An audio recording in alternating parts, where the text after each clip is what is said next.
আসসালামু আলাইকুম সুপ্রিয় শিক্ষার্থী বন্ধুরা, আজকে আমরা জেনে নিব যে বিসিএস প্রিলিমিনারিতে আমরা যে বাংলাদেশ বিষয়গুলির জন্য এত পড়াশোনা করি বা সিলেবাসটা এত বড় বলি, পরীক্ষার জন্য আসলেও সিলেবাসটা কি এত বড় বা আমাদেরকে আসলেও এতগুলো পড়াশোনা করার কোনো প্রয়োজন আছে কিনা। হ্যাঁ, তো প্রথমেই আমরা প্রশ্ন বিশ্লেষণ সম্পর্কে জেনে নিব। তারপরে সেই প্রশ্ন বিশ্লেষণের আলোকে আমরা দেখার চেষ্টা করব যে আসলে সিলেবাস কত বড় বা এখান থেকে এক্স্যাক্ট আমাদের কতটুকু পড়লে প্রত্যেকটা টপিক বা সাবজেক্ট থেকে বা প্রতিটা বিষয় থেকে বিষয়ের অন্তর্ভুক্ত যে টপিকগুলো আছে সেখান থেকে আমরা কত মার্কস কমন পেতে পারি। হ্যাঁ, খেয়াল করেন, প্রথমেই লেখা আছে এখানে দেখেন চারটা অপশন আছে। এখানে হচ্ছে কততম বিসিএস, সাম্প্রতিক থেকে কতগুলো প্রশ্ন হয়েছিল এই বিসিএস এ, স্থায়ী তথ্যগুলো থেকে কতগুলো প্রশ্ন হয়েছে এবং স্থায়ী তথ্যের মধ্যে যে এমসিকিউগুলো হয়েছে সেগুলোর মধ্যে আবার বিগত বছরগুলো থেকে রিপিট প্রশ্ন হয়েছে কতগুলো। হ্যাঁ, এটা দেখলে আমরা একটা আইডিয়া পাবো। তো খেয়াল করেন, প্রথমেই 40তম বিসিএস এ বাংলাদেশ বিষয়াবলী থেকে প্রশ্ন হয়েছিল 60টা, তাহলে স্থায়ী তথ্য এসেছিল 23টা, আর এর মধ্যে বিগত বছর থেকে প্রশ্ন এসেছিল 21টা, মানে দুইটা স্থায়ী তথ্যের মধ্যে দুইটা যেটা বিগত বছরে ছিল না। এখন আমি আগে পুরোটা লিস্টটা আপনাদেরকে দেখাই। 41তম বিসিএস এ সাম্প্রতিকে কোনো প্রশ্নই আসেনি, সাম্প্রতিকে একটাও প্রশ্ন আসেনি। 30টা তথ্য ছিল স্থায়ী, 2টা তথ্য ছিল বিগত সালের বাইরে, অর্থাৎ 28টা প্রশ্ন ছিল বিগত সাল থেকে। এরপরে 43তম বিসিএস, 43তম বিসিএস এর সাম্প্রতিক থেকে প্রশ্ন ছিল 2টা, তার মানে স্থায়ী তথ্য ছিল 28টা, এই 28টার মধ্যে বিগত সাল থেকে কমন এসেছিল 24টা।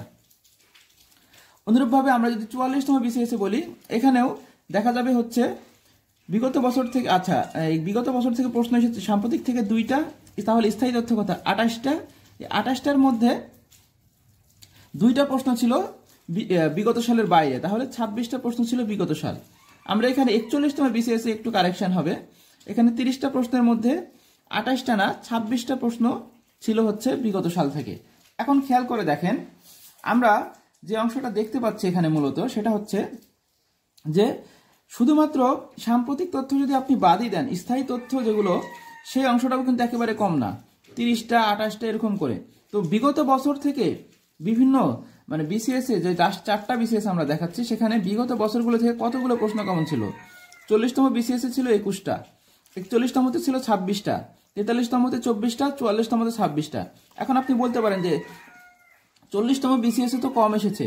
এখন খেয়াল করেন, 40তম বিসিএস এর সাম্প্রতিক যে প্রশ্নগুলো এসেছে 60টা, সেই 60টার মধ্যে 6টাই ছিল অর্থনৈতিক সমীক্ষা থেকে, অর্থনৈতিক সমীক্ষা এবং বাজেট। বাংলাদেশ বিষয়গুলির একটা অধ্যায় আছে সেটা হচ্ছে অর্থনীতি, যেখান থেকে 3 মার্কসের প্রশ্ন করা হয়।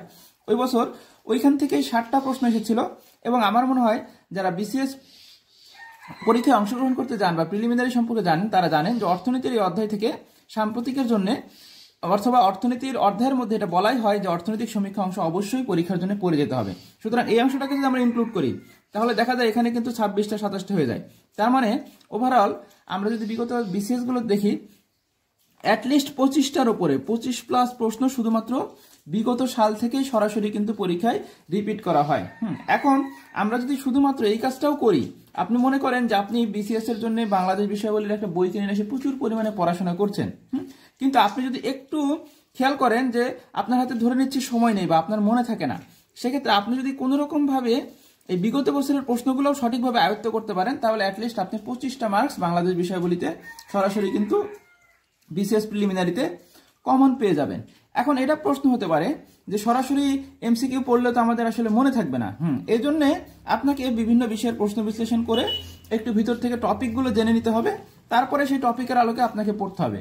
তবে এটা ঠিক যে আপনি যদি বিগত বছরের প্রশ্নগুলো কোনোভাবে নিজের মধ্যে আয়ত্তে নিয়ে আসতে পারেন, বিগত বছরের প্রশ্নগুলোর মধ্যে যদি আপনি ভুল না করে থাকেন তাহলে বাংলাদেশ বিষয়াবলীতে শুধুমাত্র বিগত বছরের প্রশ্ন করেই আপনি 25 মার্কস কমন পেয়ে যেতে পারেন।